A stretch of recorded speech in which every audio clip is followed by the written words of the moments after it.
to this month's Grief Chatter, the next chapter. My name is Kim Smith, and this is Paige, Rahn. And we are taking an interesting turn. So at the end of July of 2026, don't know when you're watching this, so setting that up in the calendar year, I attended a conference, and we had keynote speakers, and then we had the breakout sessions. But one of the, if not the most unique keynote speaker that we had is a lady named Rosie Grant. And she had written this book. It's called To Die For, a Cookbook of Gravestone Recipes. Needless to say, that had every one of us scratching our head. This was a hospice and palliative care organization conference, but the topic caught our attention, and one of our members, she had been following her and just thought it was worth just having her come and speak to us. And she's an excellent speaker, so I am doing a shout out on her behalf. But she became fascinated with the entire idea of, as much as I've been in graveyards, especially in my younger years, she became fascinated with how many gravestones contained family recipes on them. Now, I've tried to think about this back at the conference time, if I've ever seen a recipe on a gravestone. I'm not sure that I ever did. Same. I can think of some unusual things on gravestones, and I can remember like a lot of text on one particular gravestone, but not the family recipes. And many of us have heard that phrase, you're not getting this recipe, or you're getting this recipe over my dead body. Yes. Well, obviously some people have taken this to heart, and it's quite the comical thing, because what Miss Rosie did, she's a researcher. She's into wanting to know what goes behind, what all the parts are. And so she did all these interviews with families and found out the stories. And so it's not as much about the location of the recipe as it is how that particular food item made a difference in the family, and the memories that when you think of somebody's chicken and dumplings, where I'm from, that's a very popular item, but you think of somebody's specific chicken and dumplings, you think of the memories that go around that. Now, I gave a copy of this book to Paige, and she's gone so much further than I have, because I haven't read one page of it. But Paige is a reader, and so she's going to take it from here. So, yes, it was, I'm reading like several different things right now, but this one just stumbled upon me, and I started highlighting in it. Yeah, see that, yeah. Yes, because it's mine, and I get to keep it. I don't have to return it to the library. It's written to her. Well, it has her name in it. Yes, it does. But the library doesn't appreciate when I highlight, so at least I get to keep it. It's Paige's library. Yes. Around the world, people leave behind markers that defy convention, prove that even in death, we're all telling a story one way or another, and sometimes that story comes with a recipe. And I had like all the chill bumps. I have two aunts, one who's no longer with us, but when I was getting married, made me two little cookbooks, like printouts of my late grandmother's recipes, who I never met. And to this day, the crab meat au gratin from Grandma Miriam is, one of my most favorites. And I often, when I first started making it, it just made me think, how was it when she made this? Like for my father and his siblings, it's obviously a labor of love and whatnot.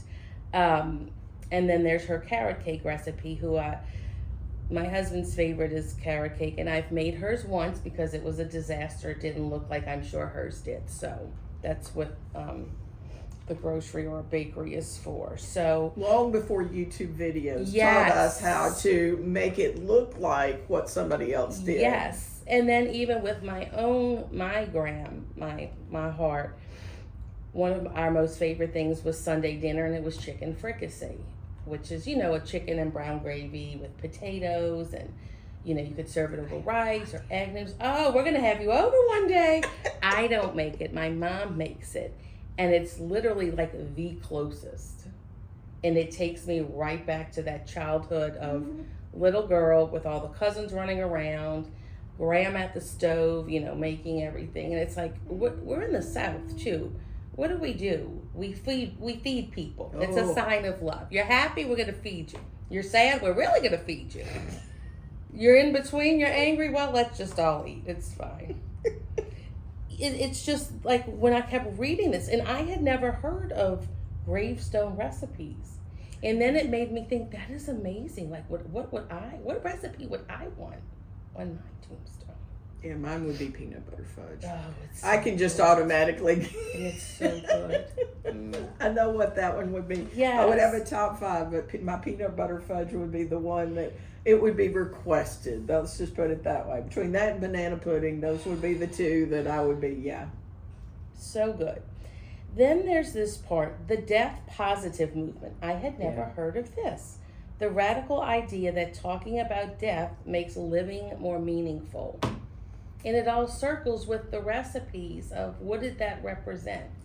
What did Grandma Miriam's recipes represent? That she had 4 kids and that, every meal was like a big deal.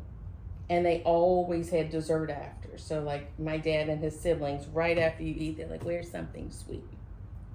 I don't know where I get that from. And then I felt a collective understanding that food has the power to connect us to those we've lost. Yeah. I get chills when I think of that. That is my connection to her, that I never met her. Mm-hmm. But I have this book of recipes and oatmeal raisin cookies that I've yet to make. But it all comes back to the crab meat. That's like, and I wondered, and I've asked Dad before, I'm like, I imagine like y'all would have like boiled crabs and like she'd peel them first and then make it. I said, did they have like the cheater version like I like now, like the pre-packaged at the local grocery store of the already peeled crab meat? I'm like, oh gosh, what must have been that in the 40s and 50s, her making all of these things. And even my own grandmother. You can just kind of picture it if we had an idea of what her grandmother looked like, which honestly, even I don't know what she looked like. But just imagine that little granny in the kitchen, in her apron, black and white, not color. You got to see black and white. And just the memories that her kids and maybe even their friends and on and on and on the story goes. Because if you can cook, it's not only your kids, but usually it's your kids' friends, because everybody knows whose mama can cook. Yes, that's right. That's right. And in our household, if we host functions or even people over, if you leave hungry or bored, we have a problem. So you shouldn't leave hungry or bored. We have hoped to have made your bellies full and you've laughed and all the things. So then talking about gravestone recipes, she says, and that's the thing about gravestone recipes. They aren't just instructions for food. They're stories, legacies, and connections between the living and the dead. They remind us that even in death, we leave behind pieces of who we are. That's so sweet.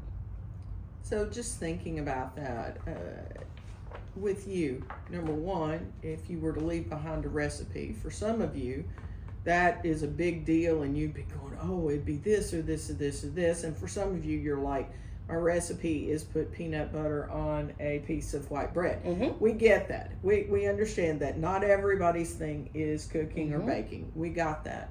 But chances are really good that there was some recipe that came to mind, whether it was your own or whether it was one of a family member, whether it's one, this is a sad thing, but it's the truth.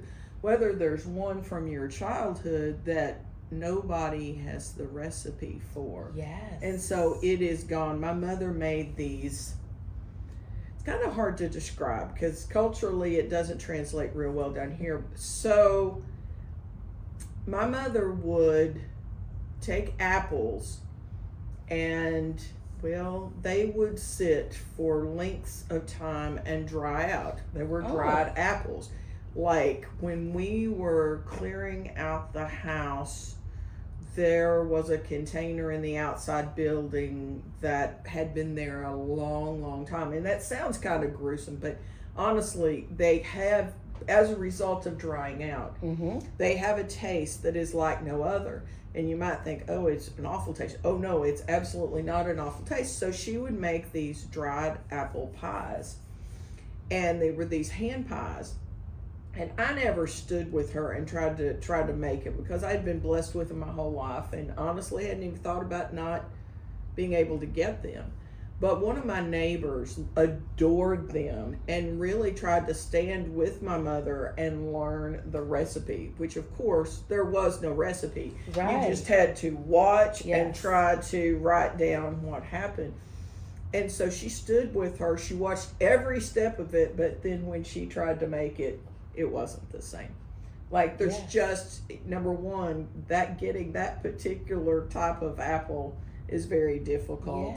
And just I can feel them, I can taste them just sitting here right now, and that's been definitely over 30 years ago since my mother made those. And so there's those connections. Those connections that you may be thinking about a recipe that you wish you had gotten but you didn't. And somebody was talking just the other day about the fact of how many quote recipes there really weren't recipes. And the fact that that's my mother's cornbread. Like I tried to write down what she was doing because she didn't have a recipe. She would look at it, and I do that a little bit with my peanut butter fudge. She would make it, and she knew exactly what it was going to look like because she made it hundreds of times, but there was not a recipe. So pass down recipes. Like take the time and the effort to get those recipes so that you can make them and pass them down. But if you're blessed to have the family recipes or even just one recipe of whatever in the world, she just said chicken fricassee. Yeah. In growing up in Kentucky Fried Chicken land, I know nothing about that. I can't even pronounce it. But I remember sitting through a funeral years ago, and they were talking about somebody and her turkey necks. That didn't translate well for me either, because that was a new concept for me. But for that particular family, that was a huge thing for them. And remembering her turkey necks, and so we just kind of wanted to introduce this concept. It's a little bit different, but pretty much all of us have a connection to food, whether it is the central focus of family meetings or it's at least one of the central foci, I guess it is, of our childhood. What did this bring to mind? What recipes do you need to get together? I've been threatening now, and it's probably been 10 years and I still haven't done it, to put my mother's, because I do have my mother's recipe box, including her oatmeal raisin cookie. It has chocolate on it. Like on the recipe card, there is the evidence of being made. And I've threatened, because there's a couple of people in my life, one of which I owe an especially great debt to this year, that I've wanted to put together. I know that I'm not going to do as good a job as Rosie Grant of putting together all the stories, but at least maybe I can get the recipe cards into some sort of book form and give it as a gift this year. We'll see. You're my accountability partners. I love it. And we'll then end with, the food isn't just food, it's a story. Capture it while you can. Oh, and that's up to us. It's up to us to capture those stories. Maybe you missed the recipe, but you can still share the story of what it was like to have whatever it may be. So thank you for tuning in. We'll see you next month. Be kind to you.